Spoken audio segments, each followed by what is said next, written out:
बहुत देर इंतजार किए थे सर। मेरा लोगो नहीं आ रहा है। लोगो थोड़ा सा पीछे रहिए, थोड़ा सा पीछे होके। हो गया चलो लोगों ने बात की। ठीक है हाँ बोलिए सर। बिहार की राजनीति में आपका स्थान है, लेकिन कल ललन सिंह का बयान आया कि छोटी दुकान का क्या फायदा।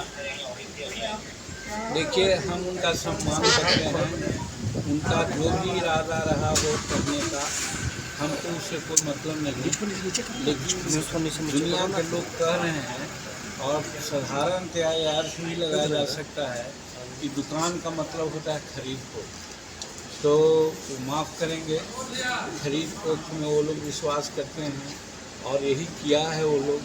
हम लोग कभी खरीद पोख की बात नहीं की है, हमारी दुकान ये नहीं रही है।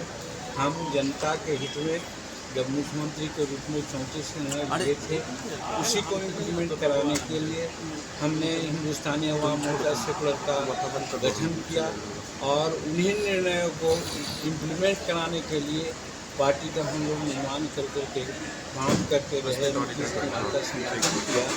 लेकिन अब पानी नाक से ऊपर चढ़ गया था, यानी जो भी निर्णय हमारे थे उन सब निर्णय को विरोध करते हैं या तो हाफ फैसिलिटी इम्प्लीमेंट किया या तो नहीं किया। इसके लिए हमको जनता का जवाब देना पड़ रहा था और जनता हमारे जो कार्यकर्ता लोग हैं, चाहे नेशनल काउंसिल में बैठक किया हो या कोर कमेटी की बैठक किया था, सब में जनता ने हमको इजाज़त दिया कि अब नीतीश कुमार के साथ आपको नहीं होना है। और ख़ास करके मर्ज करने का जो प्रस्ताव आया था कि पार्टी में मर्ज कर जाइए, तो ये हम लोगों को गवारा नहीं था। इसलिए आज हमारे लोग जब इस्तीफा संतोष कुमार दिए हैं और ये निर्णय हुआ है कि हम किसी पार्टी में मर्ज नहीं करेंगे और हमारी पार्टी इंडिपेंडेंट होकर के काम करेगी, चाहे चुनाव का मामला हो या संघर्ष का मामला हो।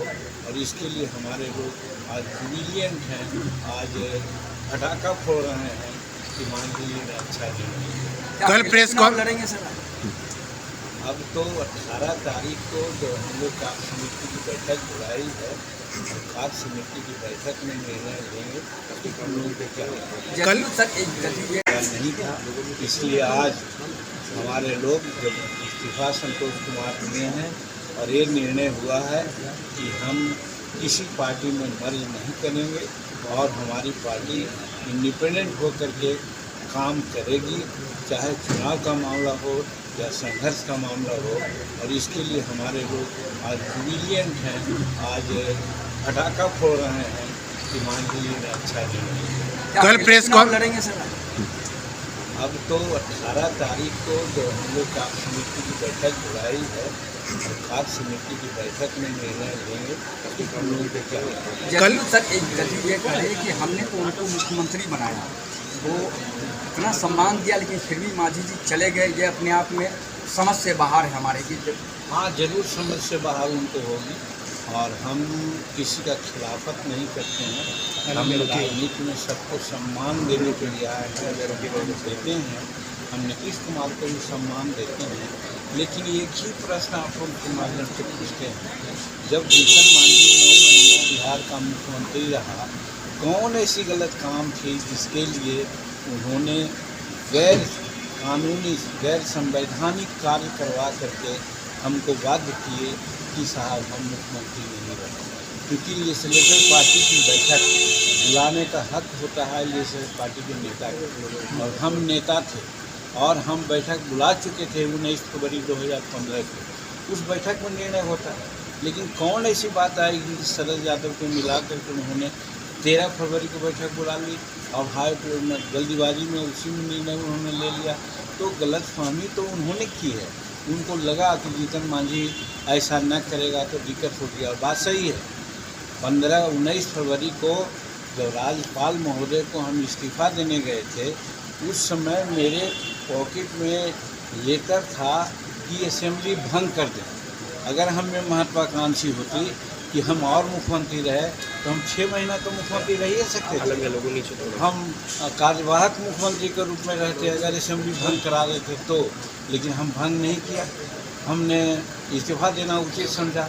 तो ये जवाब उन लोगों को है, अगर ये कहते हैं तो वो गलत कहते हैं कि कोई महत्वाकांक्षी बात को लेकर के हम चलते हैं। हम जनहित में चलते हैं, जनहित में वादा किया था, हमने किया था कि भाई किसान को 6-5 एकड़ ज़मीन रहने वाले किसान को बिजली माफ़ करो। नीतीश कुमार से कहते रहे, आज तक उन्होंने नहीं किया।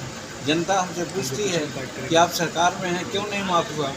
हमने निर्णय लिया था कि बच्चा क्लास से लेकर के MA क्लास तक के बच्चों का गलत फहमी तो उन्होंने की है। उनको लगा कि जीतन मांझी ऐसा न करेगा तो दिक्कत होगी, और बात सही है। 15-19 फरवरी को जब राज्यपाल महोदय को हम इस्तीफा देने गए थे, उस समय मेरे पॉकेट में लेटर था कि असेंबली भंग कर दें। अगर हमें महत्वाकांक्षी होती कि हम और मुख्यमंत्री रहे तो हम 6 महीना तो मुख्यमंत्री रह ही सकते थे। हम कार्यवाहक मुख्यमंत्री के रूप में रहते अगर असेंबली भंग करा देते तो, लेकिन हम भंग नहीं किया, हमने इस्तीफा देना उचित समझा। तो ये जवाब उन लोगों को है, अगर ये कहते हैं तो वो गलत कहते हैं कि कोई महत्वाकांक्षी बात को लेकर के हम चलते हैं। हम जनहित में चलते हैं, जनहित में वादा किया था, हमने किया था कि भाई किसान को 6-5 एकड़ ज़मीन रहने वाले किसान को बिजली माफ़ करो। नीतीश कुमार से कहते रहे, आज तक उन्होंने नहीं किया। जनता हमसे पूछती है कि आप सरकार में हैं, क्यों नहीं माफ़ हुआ। हमने निर्णय लिया था कि बच्चा क्लास से लेकर के MA क्लास तक के बच्चों का फीस माफ़ कर देंगे। नीतीश कुमार आज जो डेफिसिट ग्रांट होता है कॉलेज में नहीं दिए हैं, इसलिए बहुत से बच्चों का रिजल्ट घोषित हुआ है और उनका सब प्रमाण पत्र नहीं मिल रहा है। ये सारी बातें हमने निर्णय लिया था कि हम 5 डिसमिल ज़मीन गरीबों को देंगे, खरीद के देंगे, मार्केट रेट से देंगे। हम गरीबों को 1 एकड़ ज़मीन देंगे, खरीद के देंगे, मार्केट रेट से देंगे। नीतीश कुमार कर रहे हैं क्या?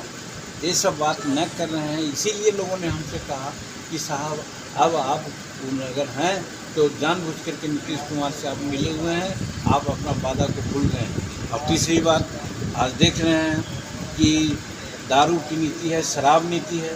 शराब नीति ठीक है, लेकिन इम्प्लीमेंटेशन क्या हुआ है? 70% गरीब जो मामूली है, 1-आध बोतल या आधा बोतल पीता है, उसको जेल में भरा गया है, क्योंकि उससे पैसा मांगा जाता है, वो पैसा नहीं देता है, इसलिए वो जेल में चला गया है। 70% लोग। उसके बाल बच्चे क्या कर रहे हैं, उसका फिक्र है नहीं मुख्यमंत्री को। इसके लिए हम कहा है, असेंबली में बोले हैं, पेपर के माध्यम से बोलते रहे, आप लोग भी सब जानते हैं, लेकिन सुने नहीं। आज बालू की नीति है, समूचा रोड खराब हो रहा है, जहाँ 20 टन ले जाना है 60 टन ले जा रहे हैं। और वैसा नदी जिसका बेड था अगर 1 फीट गहरा और जिसमें पानी आता था तो खेतों में जाता था, आज वो 3 फीट गड्ढा हो गया। अब 2 फीट भी पानी आएगा तो उसमें नहीं जाएगा। आज हज़ारों हज़ार किसान मारे जा रहे हैं और उनका खेत बंजर पड़ रहा है। इस माने में भी खास करके हमारे मोहम्मद डुमरिया बांके बाज़ार में हो रहा है। हम मना किया, हम निर्णय उनसे अनुरोध किया कि आप बालू उठाओ, बंद। दारू की नीति है, शराब नीति है। शराब नीति ठीक है, लेकिन इम्प्लीमेंटेशन क्या हुआ है? 70% गरीब जो मामूली है, 1-आध बोतल या आधा बोतल पीता है, उसको जेल में भरा गया है, क्योंकि उससे पैसा मांगा जाता है, वो पैसा नहीं देता है, इसलिए वो जेल में चला गया है। 70% लोग। उसके बाल बच्चे क्या कर रहे हैं, उसका फिक्र है नहीं मुख्यमंत्री को। इसके लिए हम कहा है, असेंबली में बोले हैं, पेपर के माध्यम से बोलते रहे, आप लोग भी सब जानते हैं, लेकिन सुने नहीं। आज बालू की नीति है, समूचा रोड खराब हो रहा है, जहाँ 20 टन ले जाना है 60 टन ले जा रहे हैं। और वैसा नदी जिसका बेड था अगर 1 फीट गहरा और जिसमें पानी आता था तो खेतों में जाता था, आज वो 3 फीट गड्ढा हो गया। अब 2 फीट भी पानी आएगा तो उसमें नहीं जाएगा। आज हज़ारों हज़ार किसान मारे जा रहे हैं और उनका खेत बंजर पड़ रहा है। इस माने में भी खास करके हमारे मोहम्मद डुमरिया बांके बाज़ार में हो रहा है। हम मना किया, हम निर्णय उनसे अनुरोध किया कि आप बालू उठाओ, बंद कराइए, लेकिन उन्होंने बंद नहीं कराया। तो आखिर हमने जनता के लिए किया है, जनहित में किया है, महत्वाकांक्षी के लिए कुछ नहीं किया है। अब फिर पुनः दोहराते हैं कि अगर महत्वाकांक्षी जीतन मांझी में रहता तो 19 फरवरी को रिजाइन नहीं करता, वो असेंबली को भंग कर देता। संतोष सुमन ने कल प्रेस कॉन्फ्रेंस में कहा कि महागठबंधन में उन्हें रखना है या नहीं रखना है वो डिपेंड करता है नीतीश कुमार पे। कल ललन सिंह कहते हैं उन्होंने तुरंत आप लोगों को महागठबंधन से आउट कर दिया, एक ही बार में कह दिया चले गए। ये भी आप लोग भूल जाते हैं, अब पता नहीं क्यों भूल जाते हैं, जानबूझ के भुला देते हैं। हम सब दिन कहा है कि हम महागठबंधन में नहीं हैं, हम नीतीश कुमार के साथ थे। तो नीतीश कुमार के साथ हम हटे हैं, महागठबंधन में रहे या न रहे, ये जो कहता है तो फालतू बात कहता है। हम महागठबंधन में कब थे? हम सब दिन कहा है कि हम महागठबंधन से मतलब नहीं है, हम नीतीश कुमार के साथ हैं। ये खुल करके बोल रहे हैं, आप लोग इतना जल्दी भूल क्यों जाते हैं? विपक्षी एकता पर आपके निकलने का असर पड़ेगा जैसा? अब वो सब आगे की बात है। चलिए, ठीक।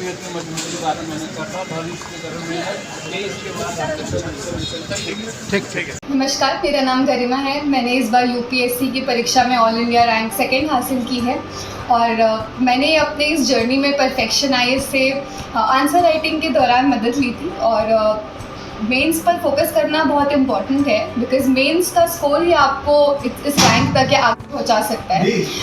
इसके अलावा आई थिंक जो अभी अपकमिंग प्रीलिम्स है उस पर भी आपको काफ़ी फोकस करना चाहिए, बट अल्टीमेटली जो गेम चेंजर होगा वो आपके लिए वो आंसर राइटिंग फॉर मेंस ही होगा। तो आपके पास एक बहुत ही एक्सपर्ट गाइडेंस है परफेक्शनाइज के अंदर, आई थिंक एंड मेंस पर फोकस करना is very important. Physics bye IITian Rakesh Singh.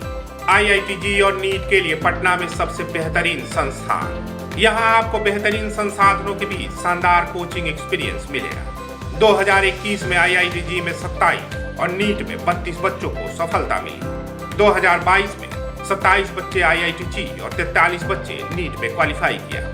2023 में 32 बच्चों ने IITG में सफलता पाई।